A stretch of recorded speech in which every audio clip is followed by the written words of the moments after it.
No. Channel 8 Eyewitness News. Sports. Nate Gerry draws a flag. Remember, he had the targeting penalty in the Iowa game. I don't like that call. I don't like that call at all. He wraps up with his arms. He doesn't launch. You wrap up with your arms like that. He's trying to do what you want a player to do. Those were the folks on the ESPN broadcast Saturday night. Officials ejected safety Nate Gerry for that hit, calling a targeting penalty. It was the second quarter. Gerry gets a lick on Bruins running back Paul Perkins. Check the technique. The refs would call the penalty, then they would uphold it after a video review. It was the second time in the last 2 games officials tagged Gerry for targeting. Here's the hit in the Iowa game, which was clearly leading with the head on a defenseless receiver. But the hit in the UCLA game did not sit well with players and coaches.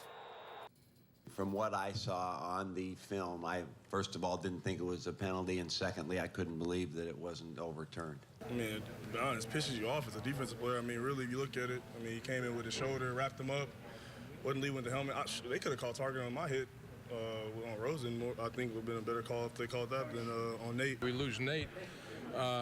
As it was, you know, Antonio Reed, true freshman, hadn't played really defense for us all year, was going to play a big role in the game in our dime package. And then he has to come in you know, our nickel package and take Nate's spot, which is a big chore. He struggled a little bit, but, you know, everybody just rallied.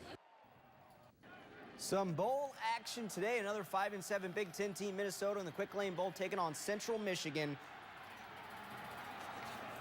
That's Mitch Leidner keeping it himself, running into the end zone. Minnesota would go on to win with that go-ahead touchdown. Now all 5-7 teams, San Jose State, Nebraska, and now Minnesota, have won their bowl games. How about that? Minnesota goes on to win 21-14. The Military Bowl, Pittsburgh, and top 25 Navy. Navy led by quarterback Keenan Reynolds, who loves the triple option. Famine, feast. Reynolds breaks an FBS record with 88 career touchdowns, and he has more rushing yards than any other quarterback in FBS history. Navy goes on to win 44-28. Broncos and the Bengals playing right now on Monday Night Football. A Denver win would lock up a playoff berth for the Broncos. We are all tied up at 17 in the fourth for the Bengals. Rex Burkhead just picked up a key first down. Nebraska freshman hoopster Jessica Shepard picked up a Big Ten award for the 5th week today.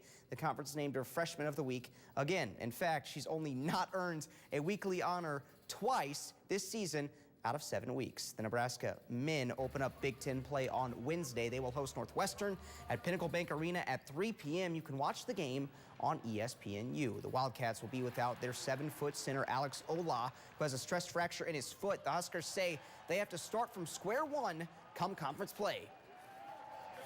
When you're in your first school semester and you're heading into Big Ten play, I don't think that your non-conference schedule should have you too high or too low. So we've had some decent wins and some bad losses. We need to get better in a lot of ways, not just defensively, but offensively. We need to have better resilience. You know, we will allow teams to go on big runs. We'll also go on big runs, but you know, you can't allow that in the Big Ten. Creighton hoops at home tonight, taking on Coppin State. Coppin State, a school out of Baltimore. Only 2 wins for them on the season. 8 minutes left in the third. Isaiah Zierden for 3. He's the sharpshooter. He seemed to do that to Nebraska every season. Blue Jays up by 11. Creighton outscored its opponents 30-2 in the paint in the first half. Jeffrey Grossell, 16 points. And Malik Albert, big game off the bench. Creighton goes on to win big, 102-77.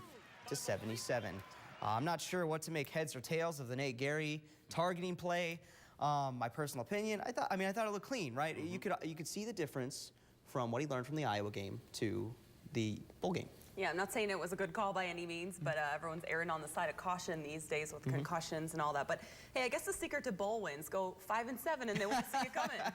Motivation, right? Yeah, 3 for 3. How about that? Cool stat. Thanks, Pete. Final check of the forecast when we come back.